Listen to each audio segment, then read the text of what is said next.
Okay. Good evening, everybody. Welcome all to this meeting of the Scrutiny, Climate Change and Environment Committee on Monday, the 7th of April 2025. And special welcome to Councillor Holmes, who is joining us this evening in place of Councillor Allen. Welcome. Item 1, apologies for absence. Could we receive any apologies for absence, please? Thank you, Chairman. We've received apologies from Councillor Allen, and as you've mentioned, Councillor Holmes has been appointed as substitute. We've also had apologies from Councillor Bailey and Councillor Smith. Thank you. Do any councillors have any declarations of interest to declare on the items under discussion at this evening's meeting? No. Thank you. Item 3, urgent business. I am not aware of any urgent business for the consideration of the meeting. No, thank you. Item 4, questions from the public. No questions from members of the public have been received in advance of the meeting. Okay. Item 5, questions submitted by members of the committee. A set of questions has been received from myself in advance of the meeting. The questions and answers have been circulated prior to the meeting, and we've got a nice little answer sheet here. So has anyone got any comments on this? I'll give you a chance to quick overlook at it.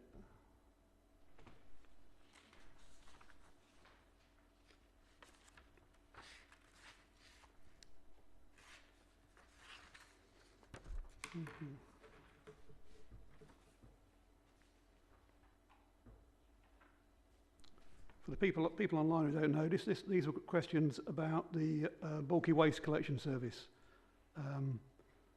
The council have told us that this is a statutory service, and it goes on. The answer goes on to describe any article in waste that exceeds 25 kilograms in weight. Any article of waste that does not fit in or cannot fit into a receptacle for household waste provided in accordance with the relevant act is collected by this service. Again, for the record, I'll read it all out if you just bear with me. And are the items collected recycled where possible? And yes, the answer says yes, they are recycled where possible. Responsibility for this rests with Staffordshire County Council as the waste disposal authority. The items are taken straight to the household waste centres. Obviously, the nearest one to us is the one on the Centrum Way. Question 3, or part 3 of question 1 rather. What are the figures for take-up of this service? Basically, the figures we've got from 22, 23 to 24, 25. Is that a number of collections have gone up from 1,461 to 1,949. So it is being used by obviously some people and a growing number of people. Do the fees charged cover the cost of this service? The estimated annual cost is in the region of £58,000. That's good. And the charges are increased annually by inflation in accordance with the council's budget guidelines. And again, there's three lots of figures there for the years, again 22, 23 to 24, 25. He mentions over there, yeah. So if you top of page 2, Mickey, you'll see that it costs £58,000 a year currently to run it, which is so 26 quid average. Top of my head, well, the only one I know for certainty is it's £21.70 for a fridge taken away. Any single fridge, and they'll take up to 3 fridges. But I think there are, yes, it's something like that. It's not an exorbitant amount of money, but then you have to do it online, and they promise that they will normally remove items within 5 days. You've got to make sure you don't put it on the road where it's going to be cause a hazard, and it's not supposed to go on a public road until the day they tell you to put it out. Although my recent experience, that wasn't the case. I just put it out, and no one put it on my drive. Yeah, Go on.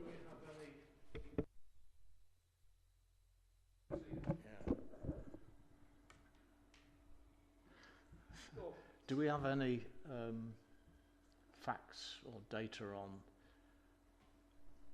the items which need to be collected that aren't collected, and we have to dispose of them in another way, or they're left in situ? I think that's that question. That question wasn't one I asked, I must admit, but we could certainly ask that as a follow-up, perhaps. In fact, while we're on that matter, it doesn't say where it came from, does it? Who provided the answers? There's no officer or member assigned to this, is there? I notice.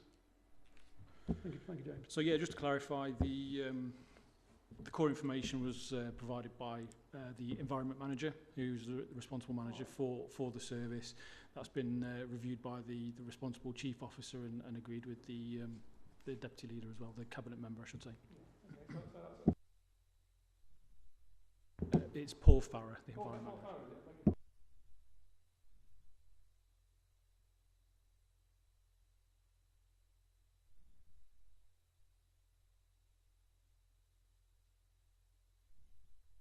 Oh, so, yes, Councillor George, yes, sorry. Yeah, I would imagine when that's filled in online, they will automatically see what the item is, and if it's not collectible, let them know before they turn out. That's what I would imagine would happen. And it's nice to see that the uptake's actually increasing from years 22, 23 to 24, 25. So it's obviously being used. Yeah, and just to sort of build on what Councillor George has said there, on the council's website, there's a section, as you've alluded to there, Chair, where you can book your waste collection. There's information there on the website around what the cost of that is, but also a list of the things that can't be collected as well. So batteries and boilers, etc., etc. So there is a list there, but if there's any supplementary information that we want from the service team, then we can certainly find that for the committee. Thank you, James. Sorry, Nick again. So, yeah, go ahead. Just two more points, if I may. The reason I ask is that central to the wealth creation policies of this council, I think that the state of the streets in Burton must be a important factor. I live in Anglesey, and I'm aware that not everything that fits into this category is cleared. So that's why I asked the question, because it does impinge on people's tourists' outlook of what the state of Burton is. The second point is we have coming online a £150,000 vehicle that's going to collect waste deposited on areas that the council has responsibility for, well, both councils, I guess. Will they be picking up these overlarge articles of tipped waste? Yes, thank you, Mick. So I was going to say, so presumably the items not being collected,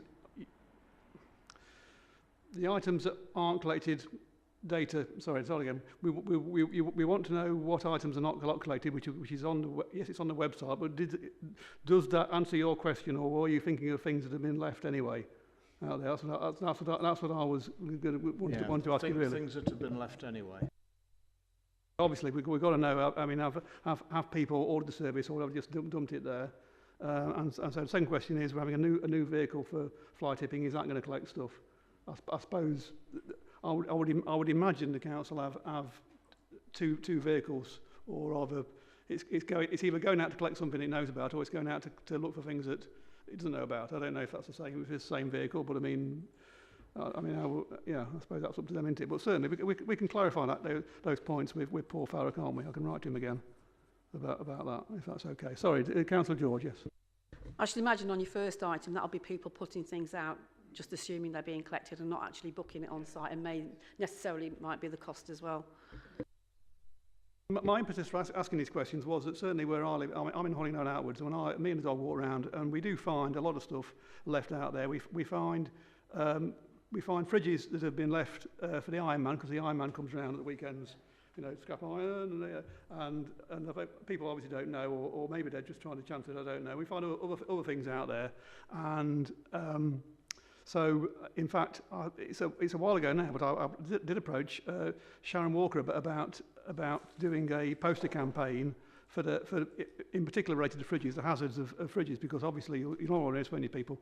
The CFCs in the fridges are umpteen thousand times more dangerous to the ozone layer and the global warming than ordinary gases, and so they have to be collected by specialist teams. Then the fridge has to go to a specialist centre to be decommissioned properly. I've also discovered there is quite a bit of useful material in the fridges, so it's a valuable thing, you know, but only if you've got the equipment and the wherewithal to dismantle it correctly. So I have written my own Ye Olde Fridges Are Falling On Outwards poster, which I'm going to show to Sharon in my recent issue. The recent fridge I had to get rid of, I put a big label on the outside of it and left it out for a week saying for collection by ESPC, just to advertise it locally, that this is how you get rid of your fridge. You don't just dump it for the iron person to come past. And as Mick says, yeah, another part of the impetus is that there is a danger of more fly tipping, isn't there? And certainly this is one way I think of reducing that. If we advertise the bulky waste collection service, and if the vehicles are used, you know, in combination to remove things promptly, then that's also a way of people stopping just, you know, piling more stuff onto what they already see as a fly tipping site. So this is why I was asking these questions. I am pleased with the answers. So in particular, at the moment, this is a service that makes a surplus, doesn't it? And from what I've read, which is I'm surprised about. I'm pleased, but I'm a little bit surprised. And I think on that basis, they have got the money, haven't they, in that case, to advertise it more, and which will get more customers perhaps, and certainly reduce the amount of things that are being fly tipped illegally, I would hope. Sorry, Councillor Kabig. Yeah, I think we need to identify what the objective is, whether it's to actually make money out of waste for the council by offering a 21 quid service, or the objective is to make the town presentable to attract more tourists. And I think on the basis of litter, which everything is in that sense, whether it's waste tipped or fagash or stub ends or Coke bottles or McDonald's sandwich bags and whatever you drop down, then we ought to weigh up the pros and cons of whether it should be a service that's given free with the intention of making the town pristinely clean, because it does seem a little bit of a conundrum to, in the one hand, have policies which are trying to drive wealth creation by attracting customers, but then no real thought by that particular policy driver of making the town more attractive. I can't see that objective is defined anywhere clearly. Right, thank you, Mick. I mean, yes. I top of my head, I can't see much contradiction between providing a service that does cover its own costs and one that makes the place cleaner and prettier and happier, isn't it? I mean, it's a good thing, isn't it? It's a good thing. It's happening at all, isn't it? Let's be honest. It really is. But I mean, if now then, we are going to talk about it later on, aren't we? Of course, we're going to talk about the review programme, and certainly it might be an idea, might it, to add it to our list of things we want to review about. And certainly for me, you could include recycling in this in general, couldn't you? Because if you are, we've got targets on recycling, which we need to maintain anyway. We do get. I gather the council does get income for recycling the right materials, doesn't it? So I don't. Yeah, we could, if you wish, add all this into a review programme, couldn't we? And do it that way, which again was part of the reason. Again, another small part of the reason why I was asking the question in the first place, to try and see if there's anything else we should be studying in more detail. So you've given me lots of interesting questions there. I may well write. Well, if I will write back to Paul Fowler and try and encompass the answers, get answers to all of these in a way. But that's certainly very interesting.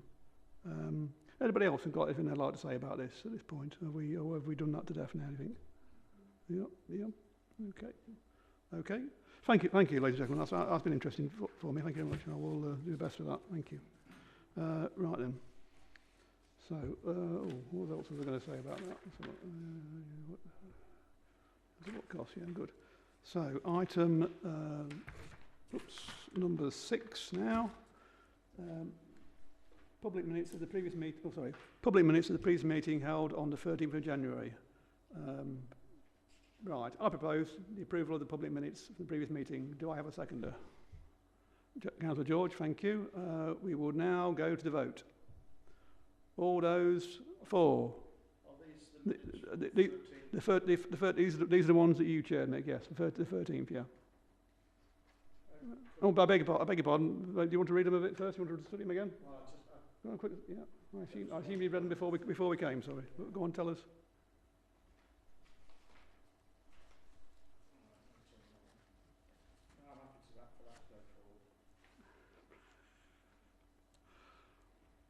I watched it eventually on the recording, so I don't know if I'm allowed to vote if I didn't want to actually in the room, but I don't disagree with anything that I've seen written on there. But I should say, and it's not included in the minutes, I did give a promise to John Anderson that the points he raised would be considered by this, well, the subgroup. The subgroup, yes, I've got that written down already, Mick. Yeah, I may note about later about that. Yeah. So first of all, going back again. So right, all those for these minutes.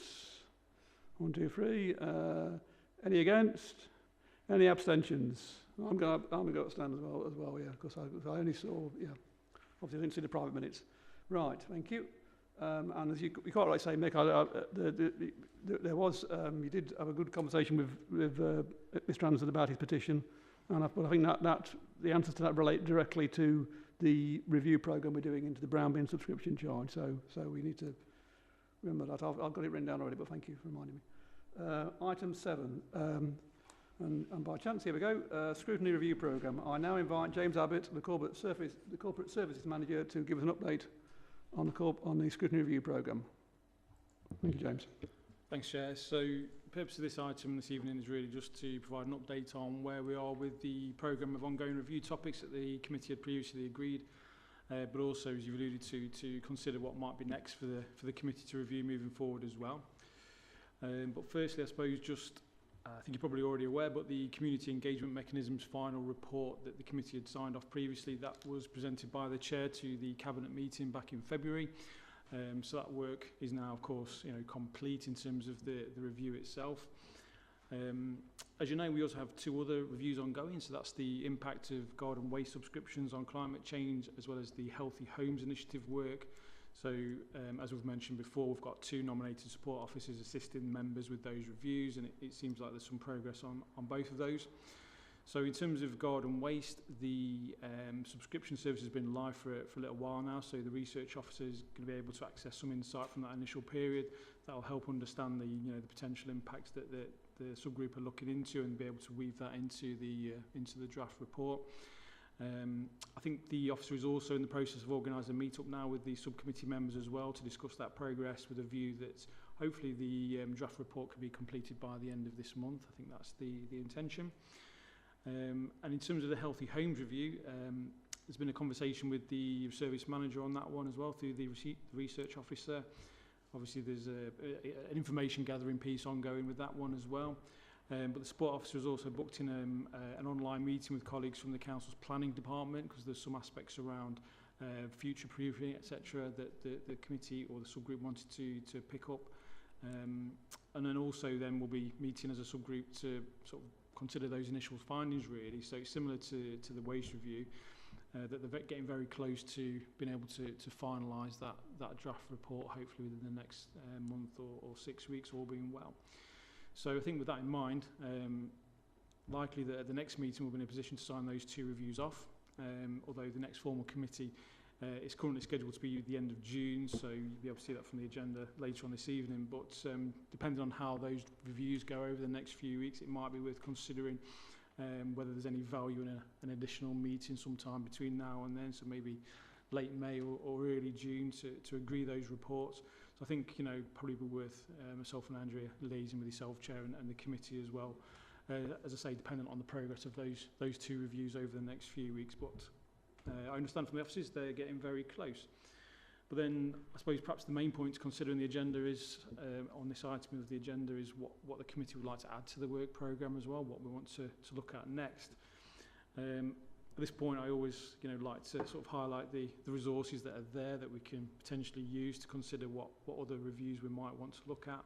So there's the existing range of corporate documents that are sort of constantly there. So there's the forward plans, always a useful piece of useful resource. That's all the decisions that the council are going to make over the next 4 months, and that's a sort of rolling thing. So again, it's useful to see what's going to be done in the next few weeks and months.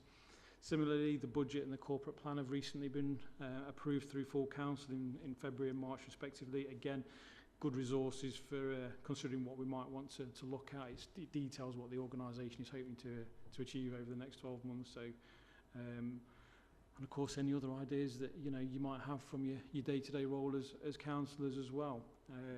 As we've already spoken about, there was those questions and a bit of a discussion there around the bulky waste. So again, that's another potential resource for what we might want to review next as well. And I think, Chair, as well, that have been another potential topic perhaps put through yourself by email over the past day or so as well. So that might be something you want to draw into the discussion as well. But really, it's happy for any ideas to be thrown into the mix for us to work on as we move forward. Yes, thank you, James. Any questions at this point? Yes, Councillor Huckabee. Two things. I did circulate a paper, a document, or whatever, to every member regarding the glyphosate EDR, which it did seem to me to push it into the long grass. First of all, 2 experiments or trials, Uttoxeter and Burton. I don't understand what they're going to gain from that, but they talked in terms of evidence going towards the citizens' jury, and it does seem to be more complicated than just carrying out a feed trial by using the current company. There was a 19-page document. It was delivered to me by DeepSeek, which is the Chinese AI that became infamous or whatever, and it comprised of 3 questions, because I was sensitive to the fact that it might be answering me what I wanted to hear.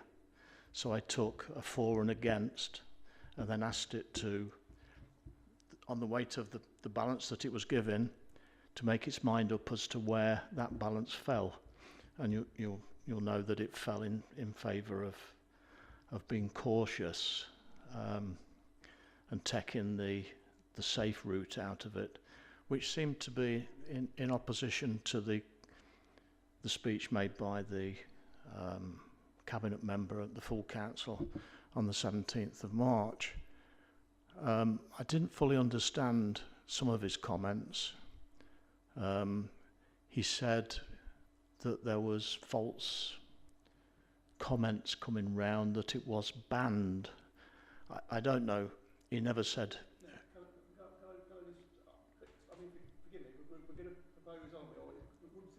Sorry, I beg your pardon. Yeah. Lights on now. Okay. Sorry, mate. I'll cut to the chase on that then. We're proposing that we add this to our review programme, aren't we? Yeah. That's what we do. Yeah. Yes, please. Yeah. And the only thing is we have to be conscious that the cabinet.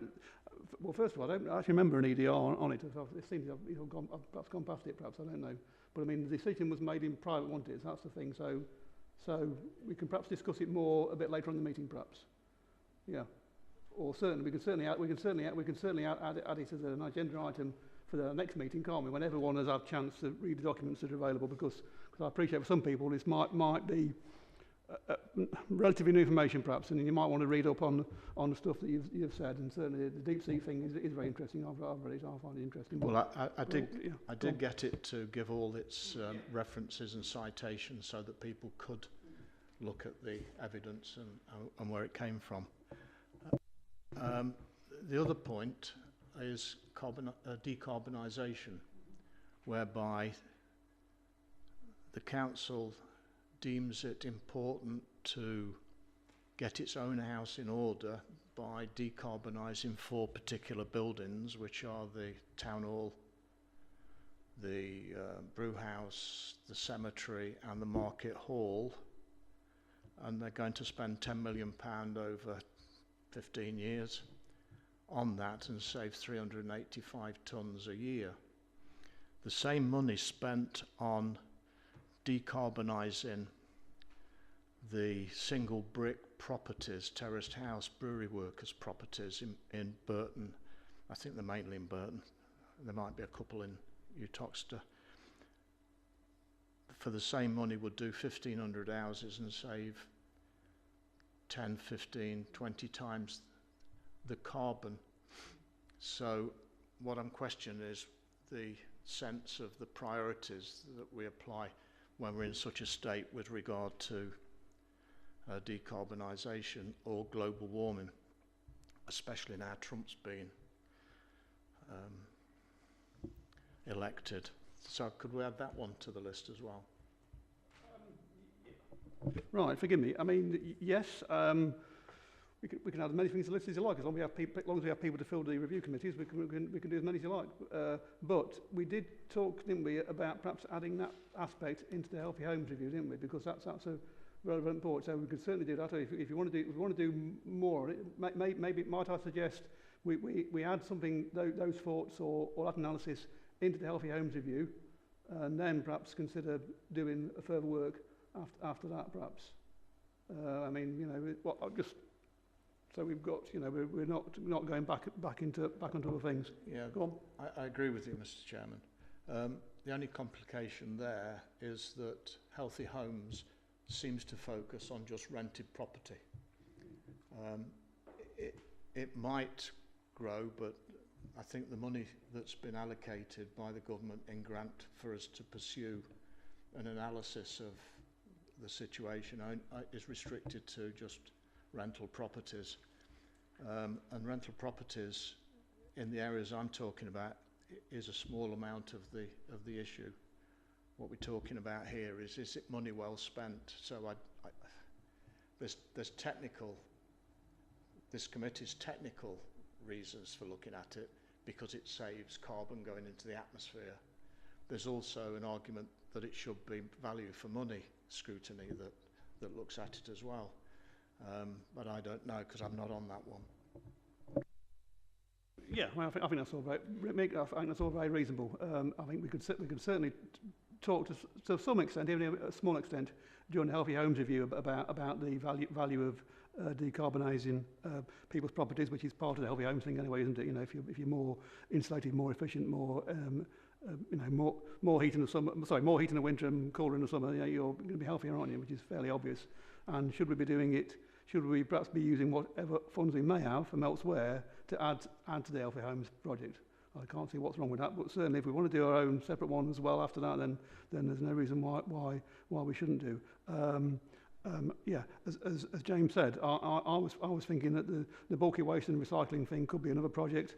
And while we're about it, we've all had at the leaders' meetings. We've had the report about the food waste collection, which and at my group meeting, the question I asked was, will this be a service that covers its costs? And no, it won't be. It will be a net draw on services. So for me, the food waste collection scheme is a bit like the brown bin thing again, isn't it? You know, you start off being funded for doing a statutory service. You start off being funded for it and given resources to it, and then lo and behold, it becomes a cost. And just as an incidental point, we're collecting this material, which any material that you're collecting in bulk is valuable to somebody, but we're not perhaps getting the full benefit of that, are we, as a council? I don't know. So that's what I was thinking of. But again, we need people other than myself to volunteer to go on that. I mean, we've got we've got so from today's this evening's meeting, then we've got the glyphosate review, decarbonisation of buildings throughout the borough, and possibly bulky waste and recycling, and possibly food waste. So we've got another four topics there, haven't we? At some point, have we got the energy to do it? You say yes. Well, yeah. I mean, I think for people who perhaps have only recently seen Mick's endeavours with DeepSeek, it is very interesting. It does seem. I think if we ask it a balanced set of questions, it does give answers quite quickly back, which I think is the main thing, you know. But obviously, getting the right question to ask it is the thing. It's no, as Mick said, it's no good just asking a question that it gives you the answer you want to hear. You've got to ask it a series of questions. Whereas I know traditionally, and I'm not saying we can't do this as well, the council officers have been prone to go down the benchmarking route for getting information, haven't they? Which is not wrong. I mean, but this is another thing we can use perhaps to add to our data collection on this, as well as our own, obviously our own personal knowledge of what else we find out about things. So I think that's certainly given us a lot of things to think about, hasn't it? Anything you'd like to say about that, James? Now I would just mention all that to you. Yeah, so I suppose just thinking about, you know, a plan of action. It seems as though the glyphosate work probably a bit more in depth potentially than the other review, so that might be one that we pick up as a sort of a more ongoing piece of work. I know there's potentially some thought around how that feeds into the citizens' jury work that Councillor Huckabee alluded to a moment ago as well. So that might be something that's a more in-depth piece of work. The bulky waste and food waste could potentially be, you know, something that we can have a presentation to the committee on, and we can maybe get that one dealt with reasonably swiftly if it's a bit more technical, if you like, and we'd get some benefit from, you know, speaking to the technical officers on that one, either as separate issues or as a whole, you know, looking at both of those aspects in the round. And then I wonder if, you know, we can consider, you know, the decarbonisation aspects either as part of the Healthy Homes review or as a follow-on from the Healthy Homes once that is completed, if there are things that we haven't been able to deal with in that particular review as a separate review. So I suppose that's my initial thoughts. I don't know what the committee think about that, but that might be a plan of action if people are in agreement. Yeah, that sounds interesting from our point of view, James. Anybody else like to comment on what James has just said? Anybody? Sorry, Councillor, sorry. Yeah, I think with a lot of our reviews, if we get the officer team in first, ask them our questions, it gives us some guidance as to where we still need to travel with it. So there could be lots of questions we come up with, send our team off to research, whereas it might be just as quick to get the officer in here with a list of questions and work through it that way. And then anything that needs more thought, we can then set our team on and get some research going into it. I think get as much information as we can that we already have, find out what we've got, and then work out what we still need. Would be an easier way of doing things. Okay, thank you, Councillor Gould. Anybody else want to say anything about that? No? Okay. I was going to say something else. We're going to talk about now. Forgive me, but the grey cells are slowing down just a little bit now. Oh yes. I thought as I'm on the brown bin subscription review, again we are I think fairly close to completing it. Hopefully we're fairly close to completing it. But I just want to give the committee a bit more update, because I have a feeling, having from the information and discussions we've had, and myself when I visited the incineration centre at Wolverhampton, the Viola site, I have a feeling our recommendations are going to be on the line of increasing recycling, because it seems they might end up burning more waste that more low quality waste from their point of view. So if we give, I'm not in favour of if we can avoid burning waste, then I'm certainly not. But if we have to burn waste, then the better quality waste we give them to burn, the more efficient they are at burning it, the more energy they generate, and maybe the more things we're able to recycle. So that fits in for me with the thing I talked about before about the fridges being recycled and the bulky waste sort of thing. I know it all ties in a little bit. And the second thing would be for me being a keen gardener. I should be in the garden now, really. Let's be honest. Is the composting. You know what I mean? We can all do more. We can all do more in composting at home. You know. And I think there's I did ask some questions of my local forgive me. I'm on the parish council in Holling and Outwards.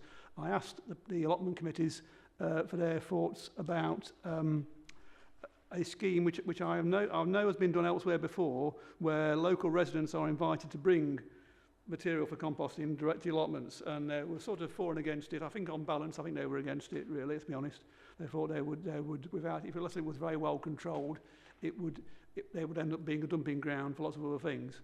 But I mean, these are the sort of things I think could be added into the review. I must confess, I haven't really, Mick's looking at me, well, I hope he's not glaring, but we haven't discussed it with Mick or with Councillor Allen in detail about this, but that's how I feel the garden waste thing is going to go, you know, and the fundamental question about the garden, I want to call it garden material, really, but never mind. Anyway, but about the brown bin subscription charge and as opposed to waste, no waste in nature, was that what impact does it have on the climate? And these are ways for mitigating that impact, you know, sort of more recycling, more composting. So that's me in a nutshell.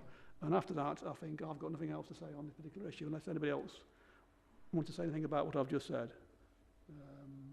No. Thank you for your patience, people. Thank you very much. Thank you. Right, so we will now go on to item 8, public executive decision records. Does anyone have any questions for this item? This is an enclosure 2. If you've got the enclosures before you, enclosure 2. Where are we? And this is This is principally about EDRs to do with street naming. There's lots of new developments and new streets being named here. I don't know if any of this is particularly controversial, unless anyone wants to say anything about it. Anybody? Sorry, Mr. Chair. I had one question, but it doesn't seem to be. I printed the right thing off here, so I don't know whether it was 8 or it was somewhere else. Forgive me, Mick. We're discussing this one here. Look, we're discussing the first part is this one, because we haven't got to that section yet. You've got to think that's purely to do. Tell me if I'm wrong, people. To do with the EDRs in relation to the naming of streets in new developments. That's enclosure 2, isn't it? Yeah. Oh, this was 8A, wasn't it? Is it? Yeah. So I think you might make me wanting to ask questions about the thing that's in the private minutes. I think. Yes, probably private. I was amused, Mr. Chairman, by the naming of the streets that included, if I can see it, Junker. Was it Junker Grove or something like that? The rest of them were British, at least I think they were all British, perhaps some American as well. Street names of aircraft, and there was one that stood out, which was Junkers, and I'm just thinking about people that may still be alive and around, or their families have got a point in question that it, what's in a word, but it might have stirred up sort of some old memories that would be better forgotten, I think, in this modern world where I just don't know how that crept in, really.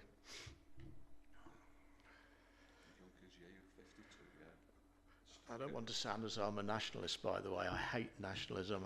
I'm an internationalist, but I appreciate the sensitivity of some things that we do.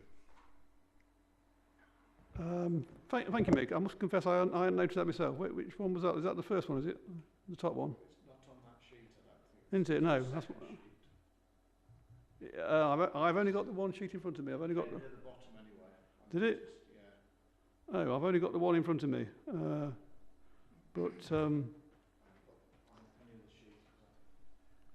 Because I know the top one, the first one does talk about where are we? Yeah, Concord Way, Wellington Lane, Hawk Close, Vulcan Row, Junkers Court. Yes, you're right. It's up there. Yeah. Don't know. Interesting. History is history, isn't it? And we should maybe. Yes, you're right. They wouldn't have called it Junkers Court after in 1948, would they? They wouldn't there, would they? But maybe it's all history now, and maybe we take the good and the bad. Well, interesting. If you take Dresden, and they're doing the same in Dresden with a new development, to call it Wellington's Boulevard or whatever the German is, I think that would be the equivalent almost.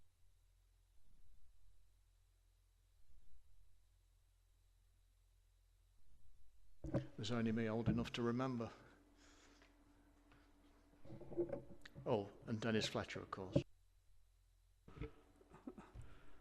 I read something a little while ago that the biggest influence on our lives was the Second World War. Certainly, when I was growing up, it probably was actually thinking about it for the sheer totality of how the world changed after, even though I was only born in the 60s. Maybe things have moved on a bit now. We've got perhaps other things to worry about as well. But I mean, did you want to object to it? Did you want to object to it? Just amused. Yes. Well, thank you for giving us that notice. Yeah. Thank you. Okay then. Yes. That was very interesting, Mick. Thank you for that intervention. Thank you. Right. So, if no more questions on this, then we will now proceed to item 9: dates of next meetings. We've got Monday the 30th of June, Monday the 29th of September, Monday the 12th of January 26, and Monday the 30th of April. Councillors are asked to note the dates for future meetings. Okay, thank you. Right, item 10 now, quarter three performance report, 2025-26 corporate plan. I now invite James Abbott, the corporate service manager, to present this report. Thank you. Thanks again, Chair. So, as you've said, this is the quarter three performance report looking at the Council's progress towards achieving its corporate priorities up to the end of December of the financial year, along with the latest updates on the leisure contract and the Towns Fund programme as well. But firstly, in terms of the corporate plan, if we look at the 96 live targets, this equates to the Council being at 90.63% green overall.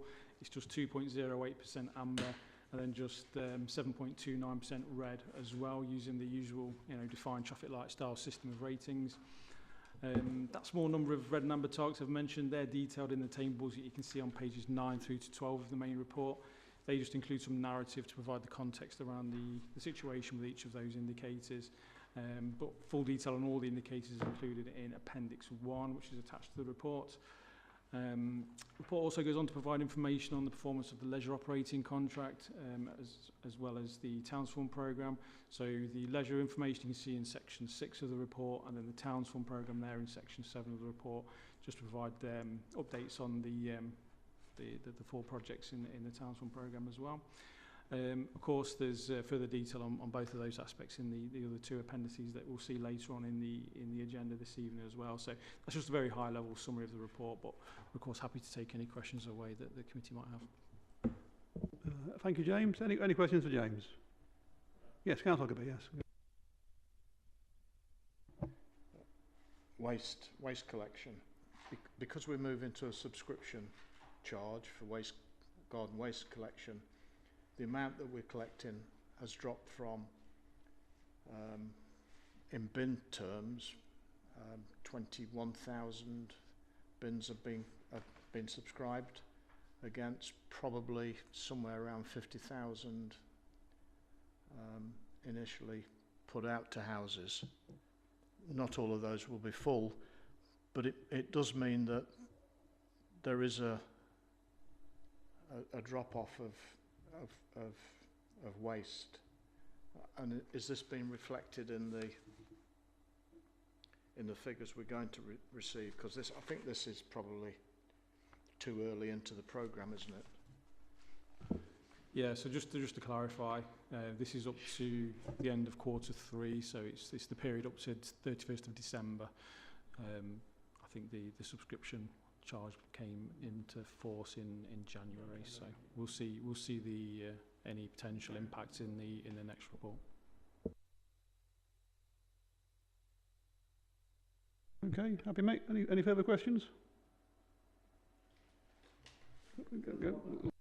The other one that I meant to ask, and I don't know where I should have asked it, I can't remember now,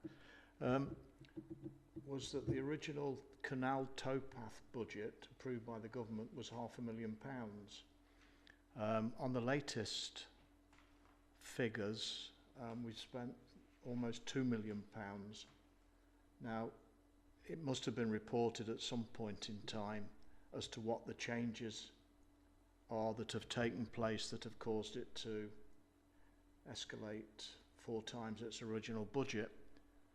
And I wonder where the money's come from or been directed to. On that basis, I don't know whether anybody knows that. Yeah, so I think a couple of points there. I think that's sort of been picked up in the appendix that we'll see later on in the agenda. So we might just need to sort of hold that thought. But I think it's more to do with the distance of towpath being extended rather than the budget going out of control, so to speak. So, but we can certainly get a detailed response on that.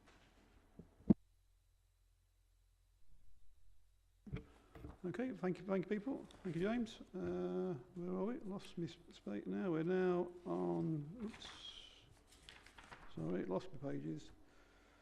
Right, so we're now on the next part of the meeting. We have 3 items to consider in private. So I will now move that, in accordance with Section 100A, brackets 4 of the Local Government Act 1972, the press and public be excluded from the remainder of the meeting as is likely, in view of the nature of the business to be transacted or the nature of the proceedings, that there would be disclosed exempt information as defined in the paragraphs of Part I of Schedule 12A of the Act, indicated in brackets before each item. Do I have a seconder? Thank you, Councillor Gould. Thank you. We will now go to the vote. All those for? Thank you. I will now wait while the recording device is switched off. Thank you.